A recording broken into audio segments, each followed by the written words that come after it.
परिवहन मंत्री प्रताप सरनाईक यांनी वाढत्या इंधन दरवाढीमुळे एसटी महामंडळाला होणारा तोटा टाळण्यासाठी राज्य सरकारकडे विशेष आर्थिक मदतीची मागणी केली आहे, जेणेकरून प्रवाशांवर तिकीट दरवाढीचा अतिरिक्त भार पडणार नाही।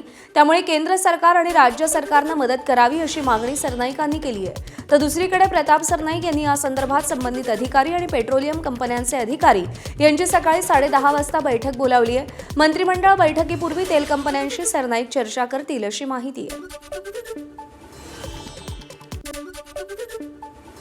दरवाढ झाली असेल तर 8 रुपयाच्या कॅल्क्युलेशननी जवळजवळ आमचं 300 कोटी रुपयाचं नुकसान हे वर्षाला डिझेलच्या ह्या 8 रुपयाच्या वाढीमुळे होणार आहे। आणि एस टी महामंडळ एवढा मोठा जो काही नुकसान आहे तो नुकसान सहन करू शकत नाही आणि त्यामुळे आम्हाला काहीतरी भूमिका घ्यावीच लागेल, परंतु अद्यापर्यंत आम्ही काही भूमिका घेतलेली नाही। आम्ही केंद्र आणि राज्य शासन यांच्याकडे मदतीची मागणी केलेली आहे। त्या मदतीची पूर्तता झाली तर ठीक आहे, नाहीतर आम्हाला भविष्यामध्ये काहीतरी कटू का होईना पण सर्वसामान्य प्रवाशांना सुविधा देण्यासाठी, सेवा देण्यासाठी काही निर्णय घ्यावे लागतील।